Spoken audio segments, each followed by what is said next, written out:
ಕಳೆದ ಸಂಚಿಕೆಯಲ್ಲಿ ದೇವಾಲಯ ಭೂಮಿ ಹೇಗಿರಬೇಕೆಂಬುದನ್ನ ನಾವು ತಿಳ್ಕೊಂಡಿದ್ದೇವೆ.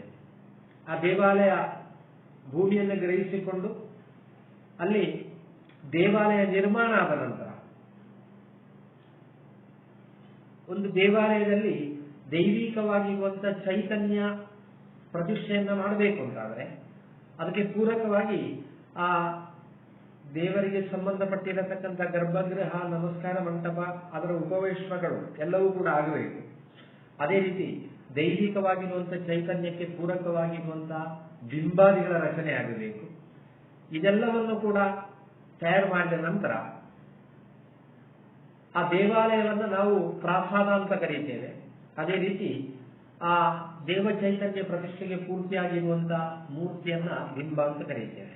ಇದೆಲ್ಲ ನಿರ್ಮಾಣ ಆದ ನಂತರ ಒಬ್ಬ ಆಚಾರ್ಯರು ಒಂದು ಕ್ಷೇತ್ರದ ಬ್ರಹ್ಮ ಕಲಶವನ್ನು ಪ್ರಾರಂಭ ಮಾಡಬೇಕು ಅಂತಾದ್ರೆ ಪ್ರಾಸಾದ ಬಿಂಬಾದಿ ಪರಿಗ್ರಹ ಎಂಬ ಒಂದು ಕ್ರಿಯೆಯನ್ನು ಮಾಡಬೇಕು. ಈ ಸಂಚಿಕೆಯಲ್ಲಿ ಅದನ್ನು ನಾನು ಉಲ್ಲೇಖಿಸ್ತಾ ಇದ್ದೇನೆ. ಒಂದು ದೇವಾಲಯ ನಿರ್ಮಾಣ ಮಾಡಬೇಕು ಅಂತಾದ್ರೆ ಅದಕ್ಕೆ ಆಗಲೇ ಹೇಳಿದ್ದೇವೆ, ಶಿಲ್ಪಿಗಳು ಬೇಕು.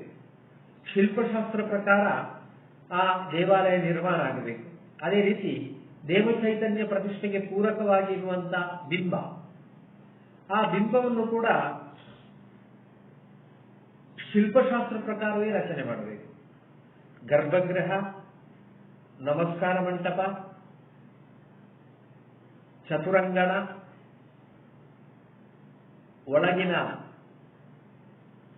ಪ್ರಾಕಾರ, ಹೊರಗಿನ ಅಷ್ಟಾಂಗಣ, ಅದರ ಹೊರಗೆ ಬರುವಂತಹ ಗೋಪುರ, ಇದೆಲ್ಲವೂ ಕೂಡ ಒಂದೇ ಪರಿಧಿಯಲ್ಲಿ ಬರಬೇಕು.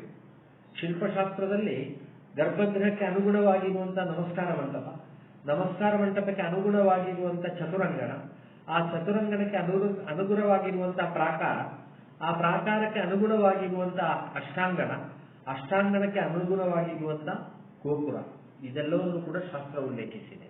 ಅಷ್ಟು ಮಾತ್ರ ಅಲ್ಲ, ಅದರ ನಂತರ ಆ ಗರ್ಭಗೃಹದೊಳಗೆ ಪ್ರತಿಷ್ಠಾಪನೆ ಆಗಬೇಕಾದಂತಹ ಮೂರ್ತಿಯ ಸ್ವರೂಪವು ಹೇಗಿರಬೇಕು, ಯಾವ ಅಳತೆಯಲ್ಲಿ ಇರಬೇಕು, ಇದೆಲ್ಲವೂ ಕೂಡ ಒಂದಕ್ಕೊಂದು ಪೂರಕವಾಗಿರುವಾಗ ಮಾತ್ರ ಅಲ್ಲಿ ಪರಿಪೂರ್ಣವಾಗಿರುವಂತಹ ಚೈತನ್ಯ ಪ್ರವಾಹ ಉಂಟಾಗ್ತದೆ. ಅದಕ್ಕೆ ಪೂರಕವಾಗಿ ಒಂದು ಗರ್ಭಗೃಹ ನಿರ್ಮಾಣ ಆಗಬೇಕು ಅಂತಾದ್ರೆ ಅದಕ್ಕೆ ಶಿಲ್ಪಿಗಳು ಬೇಕು. ಆ ಶಿಲ್ಪಿಗಳು ಕೊಟ್ಟ ಲೆಕ್ಕದ ಪ್ರಕಾರ ಇರುವಂತ ಕಲ್ಲಿನ ಕೆಲಸ ಮಾಡುವವರು ಇರಬೇಕು. ಅದೇ ರೀತಿ ಮಾಡುವಂತಹ ಸಂದರ್ಭದಲ್ಲಿ ಮರದ ಕೆಲಸ ಮಾಡುವವರು ಇರಬೇಕು. ಇನ್ನು ತಾಮ್ರದ ಹೊದಿಕೆ ಆಗುವುದಿದ್ರೆ ತಾಮ್ರದ ಕೆಲಸ ಮಾಡುವವರು ಇರಬೇಕು. ಶಿಲಾಮಯವಾಗಿರುವಂತಹ ಮೂರ್ತಿಯನ್ನು ತಯಾರು ಮಾಡಬೇಕು ಅಂತಂದ್ರೆ ಆ ಶಿಲಾಮಯವಾಗಿರುವಂತಹ ಕೆಲಸವನ್ನು ಮಾಡಿರುವವರು ಇರಬೇಕು. ಈ ರೀತಿ ಒಂದು ದೊಡ್ಡ ಬಳಗವೇ ಸೇರಬೇಕಾಗ್ತದೆ. ಈ ಎಲ್ಲ ಬಳಗದವರು ಸೇರಿ ಶಿಲ್ಪಿಗಳ ನಿರ್ದೇಶ ಪ್ರಕಾರ ಕಾರ್ಯವನ್ನ ಪೂರ್ತೀಕರಿಸುವಂತ ಸಂದರ್ಭದಲ್ಲಿ ಮಾತ್ರ ಅದಕ್ಕೆ ಪರಿಪೂರ್ಣತೆ ಬರ್ತದೆ. ಆ ಪೂರ್ಣತೆ ಬಂದಿರುವಂತಹ ಸಂದರ್ಭದಲ್ಲಿ ಎಲ್ಲ ಕೆಲಸವು ಮುಗಿದು ಬ್ರಹ್ಮಕಲಶ ಪ್ರಾರಂಭ ಆಗುವುದಕ್ಕಿಂತ ಮುಂಚಿತವಾಗಿ ಆಚಾರ್ಯರು ಶಿಲ್ಪಿಗಳ ನೇತೃತ್ವದಲ್ಲಿ ಅಲ್ಲಿ ಆಗತಕ್ಕಂಥ ಯಾವೆಲ್ಲ ಪೂಜಾದಿಗಳಿವೆಯೋ, ಶಿಲ್ಪಶಾಸ್ತ್ರಕ್ಕೆ ಅಧಿದೇವತೆಯಾಗಿ ಅಲ್ಲಿ ವಿಶ್ವಕರ್ಮನ ಪೂಜೆಯನ್ನ ಮಾಡ್ತಾರೆ. ಆ ವಿಶ್ವಕರ್ಮನ ಪೂಜೆಯನ್ನ ಮಾಡಿ ಅದಕ್ಕೆ ಸಂಬಂಧಪಟ್ಟಿರುವವರು ಎಲ್ಲರಿಗೂ ಕೂಡ ಬೇಕಾಗಿರುವಂತಹ ಗೌರವಾರ್ಪಣೆಯನ್ನ ಮಾಡಿ ನಂತರ ಅವರು ಇದುವರೆಗೆ ಮಾಡಿಕೊಂಡು ಬಂದಿರುವಂತಹ ಯಾವೆಲ್ಲ ಕೆಲಸಗಳಿವೆ ಆ ಕೆಲಸಗಳಿಗೆ ಸಲ್ಲತಕ್ಕಂಥ ಗೌರವ ಧನ ಏನಿದೆಯೋ ಅದು ಯಜಮಾನರ ಭಾಗದಿಂದ ಪರಿಪೂರ್ಣವಾಗಿ ಸಂದಾಯವಾಗಿದೆ ಎಂಬ ಪೂರ್ಣವಾಗಿರುವಂತಹ ತೃಪ್ತ ಮನಸ್ಸಿನಿಂದ ಅವರೆಲ್ಲರೂ ಕೂಡ ಒಪ್ಪಿಗೆಯನ್ನ ಕೊಟ್ಟು ಆ ಪ್ರಾಸಾದವನ್ನು, ಬಿಂಬವನ್ನು ಮತ್ತು ದೇವ ಚೈತನ್ಯಕ್ಕೆ ಪೂರಕವಾಗಿ ತಯಾರಾಗಿರುವಂತಹ ಎಲ್ಲ ವಸ್ತುಗಳನ್ನು ಕೂಡ ಅವರು ಯಜಮಾನರಿಗೆ ಬಿಟ್ಟುಕೊಡಬೇಕು. ಆ ಬಿಟ್ಟುಕೊಡುವಂಥದ್ದನ್ನೇ ನಾವು ಪ್ರಾಸಾದ ಬಿಂಬಾದಿ ಪರಿಗ್ರಹ ಅಂತೇಳಿ ಬೋಧಿಸ್ತೇವೆ. ಅಲ್ಲಿ ಆ ಪ್ರಾಸಾದ ಬಿಂಬಾದಿಗಳ ಪರಿಗ್ರಹ ಆಗಬೇಕು ಅಂತಾದರೆ ಶಿಲ್ಪಿಗಳು ಯುಕ್ತವಾಗಿರುವಂತಹ ಅವರ ವಿಧಿಗೆ ಅನುಸಾರವಾಗಿರುವಂತಹ ಪೂಜಾದಿ ಕರ್ಮಗಳನ್ನು ಮಾಡುವಂತಹ ಸಂದರ್ಭದಲ್ಲಿ ಆಚಾರ್ಯರು ಆ ದೇವ ಚೈತನ್ಯಕ್ಕೆ ಪೂರಕವಾಗಿ ಪ್ರತಿಷ್ಠಾಪನೆ ಆಗುವಂತಹ ಯಾವ ಬಿಂಬ ಇದೆಯೋ ಆ ಬಿಂಬವನ್ನ ಯೋಗ್ಯವಾಗಿರುವಂತಹ ಶಯ್ಯೆಯನ್ನು ರಚಿಸಿ ಆ ಶಯ್ಯೆಯಲ್ಲಿರಿಸಿ ಅದಕ್ಕೆ ಬೇಕಾಗಿರುವಂತ ಸಂಸ್ಕಾರವನ್ನು ಕೊಡುವಂತ ಪ್ರಕ್ರಿಯೆಯನ್ನು ಮಾಡಬೇಕು. ಶಿಲ್ಪಿ ಬಹಳ ಅಂದವಾಗಿ ಆ ಮೂರ್ತಿಯನ್ನ ತನ್ನಲ್ಲಿರುವಂತಹ ಚಾತುರ್ಯದಿಂದ ಅದನ್ನು ಕೆತ್ತಿರ್ತಾರೆ. ಕೆತ್ತಿ ಅದಕ್ಕೆ ಸುಂದರವಾಗಿರುವಂತ ಕಣ್ಣು, ಸುಂದರವಾಗಿರುವಂತ ಮೂಗು, ಸುಂದರವಾಗಿರುವಂತ ಕಿವಿ, ಒಟ್ಟು ಮುಖವೇ ಬಹಳ ಸುಂದರವಾಗಿ ಕಾಣುವಂತೆ, ಅದೇ ರೀತಿ ಅದಕ್ಕೆ ಅನುಗುಣವಾಗಿರುವಂತ ಶಾರೀರಿಕವಾಗಿರುವಂತ ಸೌಂದರ್ಯ, ಇದೆಲ್ಲವನ್ನು ಕೂಡ ತನ್ನದ್ದಾಗಿರುವಂತ ನಿಪುಣತೆಯಿಂದ, ಚಾಕಚಕ್ಯತೆಯಿಂದ ಅದಕ್ಕೆ ಆ ಮೂರ್ತಿಗೆ ಬೇಕಾಗಿರುವಂತ ಸೌಂದರ್ಯವನ್ನು ಅವರು ತಂದಿರುತ್ತಾರೆ.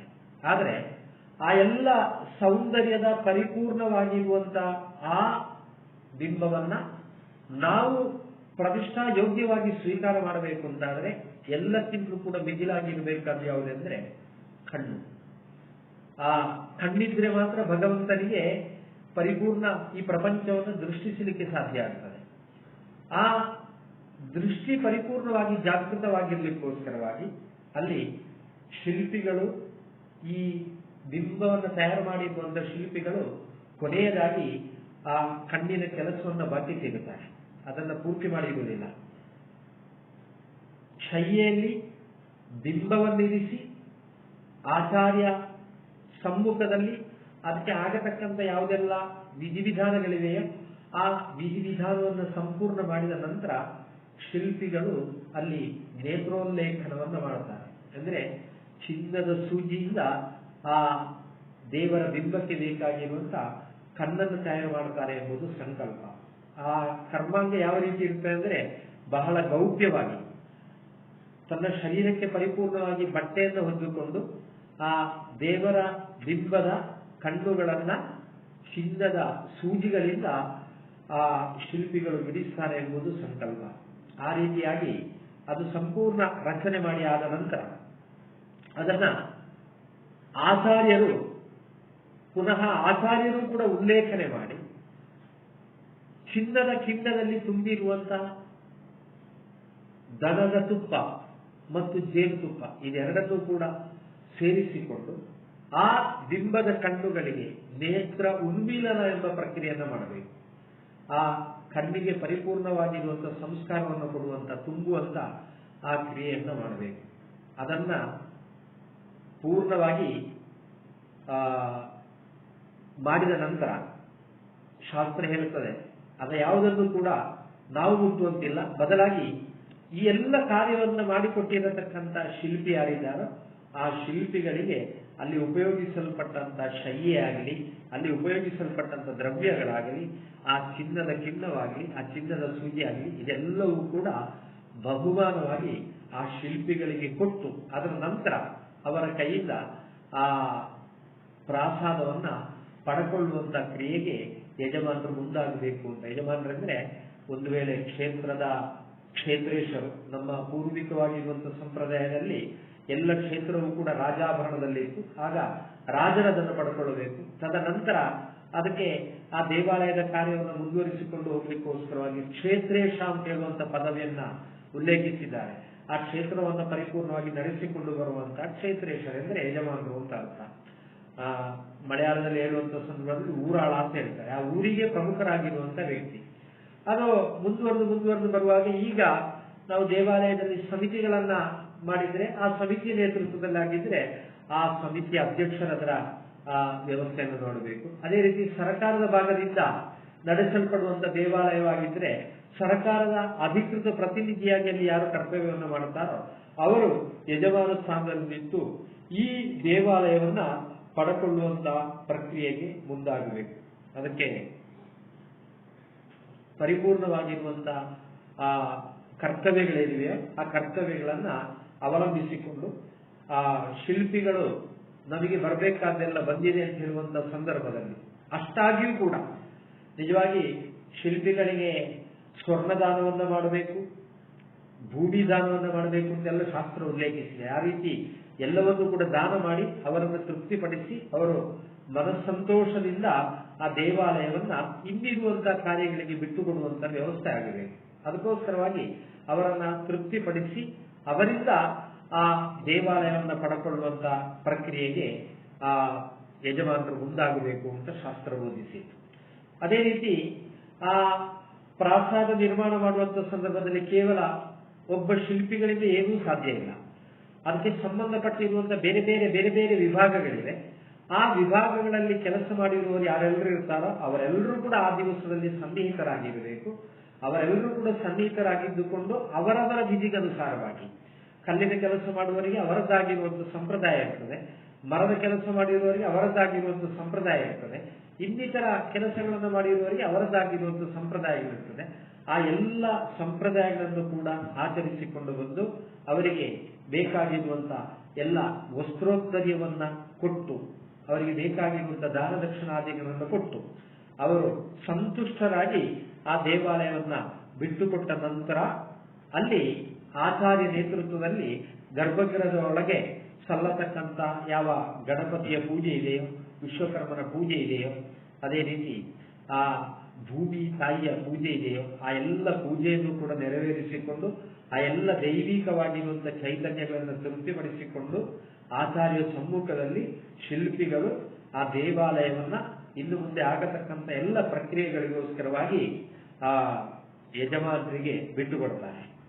ಆ ಯಜಮಾನರಿಗೆ ಬಿಟ್ಟುಕೊಟ್ಟ ನಂತರ ಯಜಮಾನರು ಆಚಾರ್ಯ ವರ್ಣಕ್ಕೆ ಮುಂಚಿತವಾಗಿ ಈ ದೈವಿಕವಾಗಿರುವಂತಹ ನಿರ್ಮಾಣ ಕಾರ್ಯಗಳು ಪೂರ್ತಿಯಾಗಿದೆ. ಆ ಕಾರ್ಯ ಪೂರ್ತೀಕರಿಸಿರತಕ್ಕಂಥ ವಿಭಾಗದವರೆಲ್ಲರೂ ಕೂಡ ಬಹಳ ಮನಸ್ಸಂತೋಷದಿಂದ ಆ ದೇವಾಲಯವನ್ನ ಇನ್ನು ಮುಂದಿನ ಕಾರ್ಯಕ್ಕೋಸ್ಕರವಾಗಿ ಬಿಟ್ಟುಕೊಟ್ಟಿದ್ದಾರೆ ಎಂಬ ಆ ಸಂಕಲ್ಪದ ಇರಿಸಿಕೊಂಡ ನಂತರ ಆ ವಿಚಾರವನ್ನ ಆಚಾರ್ಯರಿಗೆ ತಿಳಿಸಬೇಕು.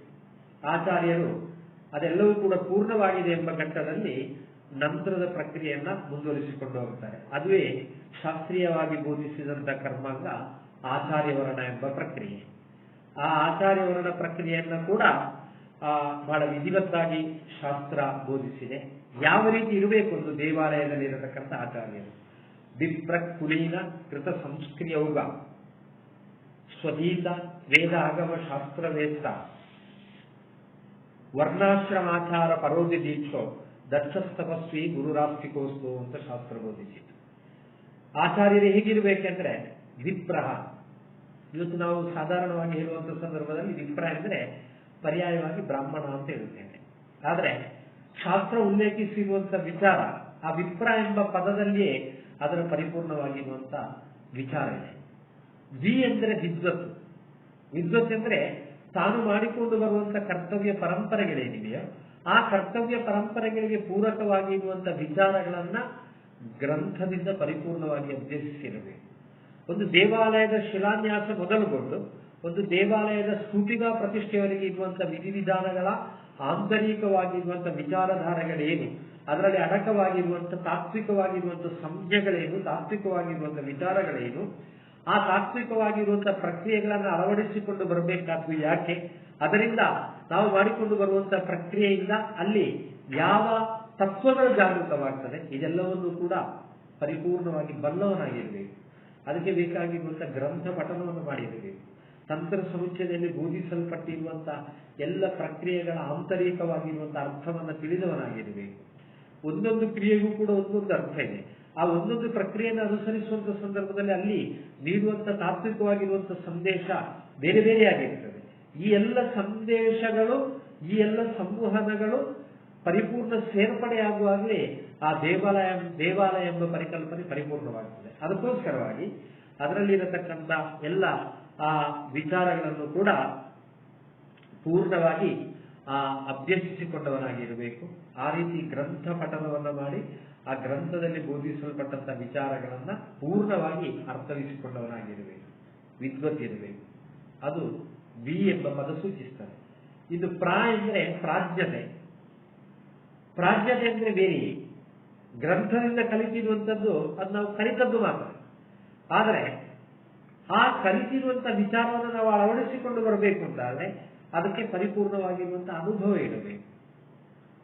ಯಾವುದೇ ಕೆಲಸವನ್ನು ಮಾಡಬೇಕು ಅಂತಾದ್ರೂ ಕೂಡ ಆ ಕ್ಷೇತ್ರದಲ್ಲಿ ಅನುಭವ ಇಲ್ಲದೆ ಇರುವವರು ಮಾಡಿದ್ರೆ ಅದು ಯಾವತ್ತೂ ಕೂಡ ಪೂರ್ಣವಾಗುವುದಿಲ್ಲ. ಅದಕ್ಕೋಸ್ಕರವಾಗಿ ಪೂರ್ಣವಾಗಿರುವಂತಹ ಪ್ರಾಜ್ಞತೆ, ಪೂರ್ಣವಾಗಿರುವಂತಹ ಅನುಭವ ಇರಬೇಕು.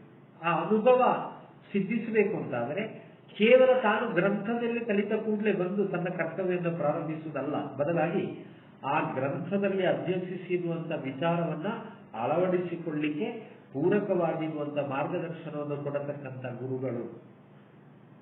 ಆ ಕ್ಷೇತ್ರದಲ್ಲಿ ಪರಿಪೂರ್ಣ ಅನುಭವ ಇರುವವರೆಗೆ ಅವರ ಜೊತೆಯಲ್ಲಿ ಒಡನಾಡಿ ಅವರೊಂದಿಗೆ ಕರ್ತವ್ಯವನ್ನು ಮಾಡಿ ಅವರ ಪರಿಪೂರ್ಣವಾಗಿರುವಂತಹ ಅನುಭವ ಸಂಪತ್ತನ್ನು ಪಡೆಕೊಂಡಿರಬೇಕು. ತಾನು ಮಾಡುವಂತ ಕರ್ತವ್ಯದ ಗುಣದೋಷಗಳನ್ನ ತಾನು ತನಗೆ ಸರಿಯಾಗಿ ಅದು ಅರ್ಥವಾಗಿಲ್ಲ ಅಂತ ಆದರೂ ಅರ್ಥವಾಗಿಲ್ಲ ಅಂದ್ರೆ ಅದರ ವಿಚಾರಗಳು ಅರ್ಥವಾಗಿಲ್ಲ ಅಂತಲ್ಲ, ಕ್ರಿಯಾತ್ಮಕವಾಗಿ ತನಗೆ ಅದರ ವಿಚಾರಗಳು ತಿಳಿಯದೇ ಇದ್ರೂ ಕೂಡ ಕ್ರಿಯಾತ್ಮಕವಾಗಿ ಅದರ ವಿಚಾರವನ್ನು ತಿಳಿದಿರತಕ್ಕಂತಹ ಗುರುಗಳ ಜೊತೆಗೆ ಅಥವಾ ತನ್ನ ಹಿರಿಯರ ಜೊತೆಗೆ ಪರಿಪೂರ್ಣವಾಗಿ ಅಭ್ಯಸಿಸಿದಂತ ವ್ಯಕ್ತಿಯಾಗಿರಬೇಕು. ಅದಕ್ಕೆ ಪ್ರಾಜ್ಞತೆ ಅಂತ ಶಾಸ್ತ್ರ ಬೋಧಿಸಿತು. ಆ ರೀತಿಯ ಪ್ರಾಜ್ಞತೆ ಬರಬೇಕು ಅಂತ ಆದರೆ ಕೇವಲ ಇವತ್ತು ಅಭ್ಯಾಸ ಮಾಡಿ ಇವತ್ತು ವೃತ್ತಿ ಕ್ಷೇತ್ರಕ್ಕೆ ಇಳಿಯುವವರಿಗೆ ಆಗುವುದಿಲ್ಲ. ಅದಕ್ಕೋಸ್ಕರವಾಗಿ ವಿಪ್ರಹ ಅಂತ ಹೇಳಿದ್ದು, ವಿಪ್ರಹ ಅಂತ ಹೇಳಿದ ನಂತರ ಕುಲೀನಹ ಅಂತ ಬೋಧಿಸ್ತಾರೆ ಶಾಸ್ತ್ರ. ಕುಲೀನ ಅಂದ್ರೆ ತನ್ನ ಕುಲ ಪರಂಪರೆಯ ವೃತ್ತಿಯಾಗಿರ್ಬೇಕು.